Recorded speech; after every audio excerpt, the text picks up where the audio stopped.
So I was planning to do a video talking about AI for quite some time now, but I really didn't know how to approach it because it's such a big and diverse field. It's very hard to kind of find a way in that's focused and makes sense. But with the recent Dave Rapoza and Magic the Gathering AI drama that's been unfolding, I feel like it's the perfect opportunity for me to address a few points because Dave Rapoza, and I'm going to give you the background and all of it in a second, but he gave an interview yesterday, or it was published yesterday, talking to Steven Zapata, who's also an artist and illustrator. And they discussed the drama and AI, how it threatens their industry as a whole. It's a very insightful and smart interview. I'd really recommend you check it out.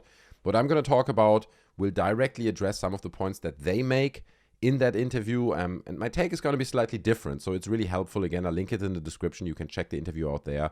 I think it helps to see their take, hear my takes, and then maybe leave your own thoughts in the comments. I'd be curious to hear them. If you don't know who Dave Rapoza is, he is a master of the arts, at least for me. He's an incredible illustrator. This is some of the work he did in the past for Magic the Gathering, and you see, the quality of his work is just absolutely remarkable. The realism, the light. He's a master, in my mind. I've been following on Twitter for quite some time, and I recommend you to do the same. I also link his Twitter profile down in the description so you can give him a follow because he shares his process, their work in progress, and he does these live streams where he does live painting and stuff, and he's just a great guy, okay? So it's definitely worth following him and his work if you're into that kind of thing. Now, what happened between him and Magic the Gathering is, obviously, as you can see here, he's been working with them. But the whole drama started kind of in late December with an announcement, Wizards of the Coast, which is the company behind Magic the Gathering, taking a clear stand against AI, saying in a statement that they require artists, writers, and creatives to contribute to Magic the Gathering, and they refrain from using AI generative tools to create final Magic products. So they're kind of saying, yeah, we don't want to get involved with the whole AI thing. We are all about real people who sculpt beautiful art, and real creativity and ingenuity, taking a clear stand against AI and saying, we want none of that. However, a few days ago, they published this image on their Twitter account, kind of as a marketing image, and it shows a bunch of cards in this kind of, I don't know, what is that, like steampunky background. And people started to point out that it very much looks like it's AI generated. Now, unfortunately, Magic the Gathering has deleted the original tweets. They don't exist any longer. But people started to point out that it's clearly generated with AI, right? You have details like these ones here. No artist in the world, if this would be created by an artist, would make something like this. It makes no sense. And this is just one example. Again, I can link this thread down in the description. You can go through all the details yourself. There are like so many indicators that it's an AI image. So people started to point that out to Magic the Gathering and saying, bro, that's an AI image. And then Magic the Gathering doubled down on it, okay, and said, no, we don't use AI images. This is created by a real artist. And I think that was the tipping point where a lot of people were like, bro, that is not right, especially in the context of them having that statement previously where they say we want nothing to do with AI art. And then Dave Rapoza replied to this tweet, which is now unavailable, and said, and just like that, poof, I'm done working with Wizards of the Coast. You can't say you stand against this and then blatantly use AI to promote your products. Email sent. Goodbye, you all. Now, there has to be said that Dave Rapoza is in a position, he's working with so many big companies, he can basically choose his clients. If he loses a client like Magic the Gathering, which obviously is a big prestigious client also for him, but it will not destroy or even probably affect his business in the slightest, okay? He will just take on other jobs that pay equally well. But obviously something like this has an impact. He is very well known in this scene, and he creates a lot of attention with a decision like that, a bold statement like that. So then a day or two later, Magic the Gathering, as you've seen, deleted the tweets and then came out and kind of changed their mind, saying, well, we made a mistake earlier when we said that the marketing image we posted was not created using AI. As you, our diligent community, pointed out, it looks like some AI components that are now popping up in industry standard tools like Photoshop crept into our marketing creative, even if a human did the work to create the overall image. It's like, yeah, and they talk about this in the interview as well. There are tools within the newest version of Photoshop where you can basically auto-fill parts of your image. And it's like, look, that's what they claim. They claim that still an artist created this using some AI. I think the whole thing looks like an AI image, okay? So obviously I can't prove that. I can claim one thing, they claim the opposite, and it will go nowhere. But I mean, the fact that they kind of roll back now and change their mind after they confidently said, no, this is created by a real artist, kind of tells the whole story. While the art came from a vendor, it is on us to make sure that we are living up to our promise to support the amazing human ingenuity that makes magic great. We already made clear that we require artists, writers, blah, blah, and then they go back to that statement they originally released. Also keep in mind, the image in question is not something they use in their cards or in any of their products. It is literally just like a marketing image that they used on their social media. But nonetheless, Dave Rapoza stands to his decision and he says, I will not work with these people anymore. That was one step too far, despite their apology. Now, let me give a little bit of context here, okay? I'm an artist myself. I'm not a talented illustrator like Dave Rapoza. I create more art that is then presented to clients to sell in creative ideas and stuff. It is much more conceptual and more loose. But AI threatens my job as much as it does Dave Rapoza's potentially, right? And beyond that, AI is not just threatening illustrators' jobs, but also like writers and translators basically already lost their job because of tools like ChatGPT. Now, some of the points that they talk about in this interview is obviously super relevant, right? They talk about like people generating Disney art and you just say like toys coming to life and then it automatically generates like Toy Story imagery and you get like Disney characters as part of that AI image. I think AI currently is still in kind of a Wild West scenario, kind of like in the early days of the internet, and obviously stuff like that needs legal boundaries. I'm not saying, no, we need no limitations for AI. Everyone should be legally allowed to generate wild Disney characters, you know, doing obscure things. There will be boundaries, okay? And this is obvious stuff. I don't think I even need to break this down as like a separate point. Also, generating art in the style of another artist and then selling it potentially as your own artwork is obviously also unacceptable. I'm not saying, you know, everyone can go out, say, create me this image in Dave Rapoza's art style, and then you get a result and you print that on t-shirts and sell it. That's not right. That also needs legal boundaries. And they give this example of Kim Jong-gi, who is like a legendary South Korean illustrator. He died in 2022. And now people are generating AI art in his style, kind of post-mortem. Look, that stuff is messed up. And we do need to put some kind of boundaries in place that limit it. And obviously also it is very brave of Dave Rapoza to take a stand like that, right? To stand against a company that he worked with, that he probably has a very good relationship for a very long time. Now to stand up and say, no, never working with these people again, and making that as a public statement just really shows how involved he is in this whole debate and what an emotional topic AI art is for someone like that, because obviously his whole life is built around becoming an illustrator, learning how to paint, being patient, training yourself in discipline, and doing all these steps to become the person that he is now. And I obviously deeply respect that as an illustrator and painter and creative myself. I can very much relate to what he's talking about there. However, I feel that this whole debate that they had and the whole interview with him is kind of missing the point. It feels a little bit like a desperate attempt of people who dedicated their whole life to this idea of becoming an artist and a painter, and now it seems like this new organism, this new technology threatens that and risks to take all of that away from them. Everything they built in their whole life is now in question because of AI, and that's how this interview felt to me, and that's how it felt to me, like the whole debate originated from that point of view. It's like, no, we've done so much and it adds so much value and we can't. It's like, yes, I see your point. I'm with you. We are on the same boat, but AI is here and AI will not go away. Okay. And so instead of saying, how can we slow down AI art, right? How can we put all these things in place that AI art cannot read out our art style? So when you put in, create this in Dave Rapoza's art style, then AI is confused and can't do it.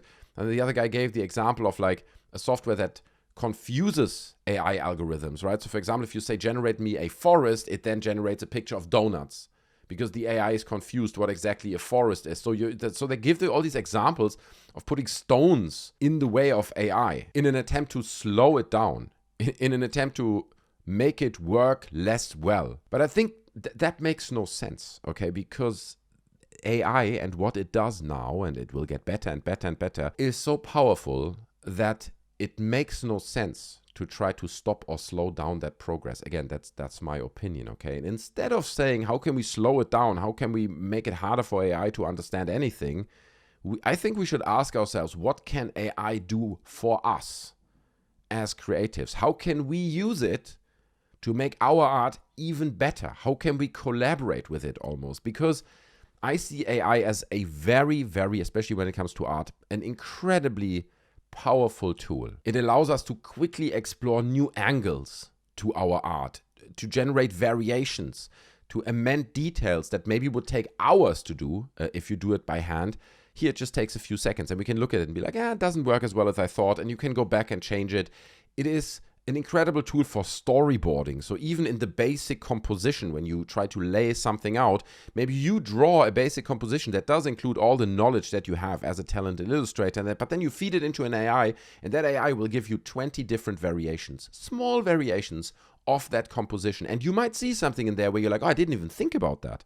That's an interesting idea. And then you take that and use it in your illustration. So you're using AI to improve what we create. Also, I think there's huge potential with AI to say we're moving away from the idea that humans have to sit down for 25 hours to paint this incredible painting, but instead we can generate stuff and focus on the direction of it.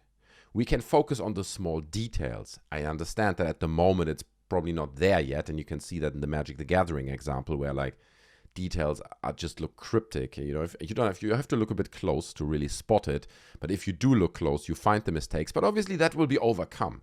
Give it another year or 2 or 5, and then these mistakes most probably won't happen anymore. So at that point, you can generate imagery and focus much more on the direction of it, right? And say, okay, make that leg slightly bigger, move it up a bit more. What can we do here? What can we do with the background? Make that stone glow a bit more. In the example that he's showing here, right, you see all these bodies or characters that are frozen in this, I don't know what that is, green eyes. I'm not a Magic the Gathering person, but right, you can now almost manipulate details like that as much as you can do in a 3D rendering, for example. Where you're like, okay, make it glow a bit more, put another light underneath, bring in some light from here, create a highlight around the character that's frozen inside. Oh, it doesn't look good. Undo that. Don't, and suddenly you still create the art. You are directing it, but rather than spending 12 hours in creating beautiful highlights around each character only to realize it's probably not as good as you thought it would be, you can now play with it. And you have like tools at your disposal that can, if they are used right, make a massive difference in how you direct the art, and it can really influence the outcomes. And don't get me wrong, I do understand the point that they're making in the interview of like, the outcome is not most important here. It's the journey that you go through as an artist, right? Like I said in the beginning, you teach yourself in patience, teach yourself in really understanding color and light and all that. But they talk about it in a way that almost sounds like as if that's not an option anymore. Like once AI is here, we abandon all the idea that someone learns about color and how you apply color and make compositions that beautifully work. But I don't think that's the case. In my opinion, both can coexist if we play it right. But they also make that point about existing styles, right? So if let's hypothetically say, nobody paints anymore. Nobody becomes like a painter who spends 25, 30 hours for like this beautiful painting. We all just use AI. We would not develop any new styles. That's the point that they're making in the interview, right? Because AI just feeds off everything that's on the internet. AI reads out all these images, to an extent understands how certain illustrators work and illustrate things, and then replicates that as good as possible. So if nobody paints anymore, we are kind of caught in this loop of just infinite repetition of the same styles because there is no innovation anymore. I disagree with that as well. First of all, I would say that's already the case. Looking at art a lot, whether it's on DeviantArt or like Behance or whatever, like all these design portfolios and creative illustrator portfolios, for years, I very, very rarely see an artist that is really unique and really fresh and innovative in their style. Everything feels just like a repetition of something else. And that's something I observed long before AI was a thing. Sure, every now and then you do get an artist where you're like, oh, I've never seen that before, right? Like, oh, he just uses these cubes, or, it looks like an organic image, but actually it's all just squares and rectangles. Not saying there's no innovation at all, but again, I feel like the art that we see from so many artists is really not as unique as he's trying to paint it here.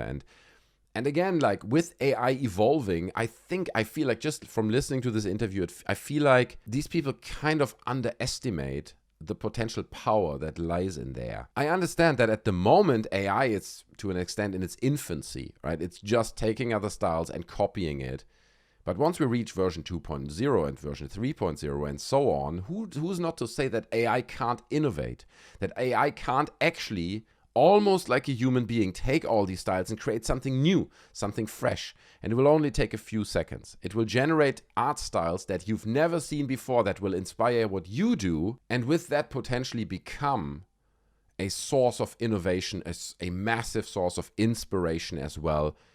So I think it's not right to demonize AI just because it threatens your job, right? And your legacy, potentially, in the case of Dave Rapoza. Instead, I feel we should embrace it to an extent. Again, obviously, there are reasonable questions to ask, where are the limitations and to what extent can AI art copy other artists? So again, like I said at the beginning, there are loads of questions that have to be answered that are not unimportant. I'm not marginalizing these challenges, but I think the general idea has to be to embrace it, to go towards it, to work with it, to incorporate it in your workflow as much as you like, instead of just desperately trying to slow the development down and stand in the way of progress almost, because it's inevitable. It's absolutely inevitable. We're going to go there. And I understand that the path that we are going down will change and amend. Like I said, at the moment, it's very Wild West style-y, with not that many rules. But it's happening, and we can't stop it. So let's embrace it. Let's not have a debate about how we can slow it down, but instead what we can do with it, what's the right ways of using it, how we can utilize these powerful tools to our own benefit and make our own work better.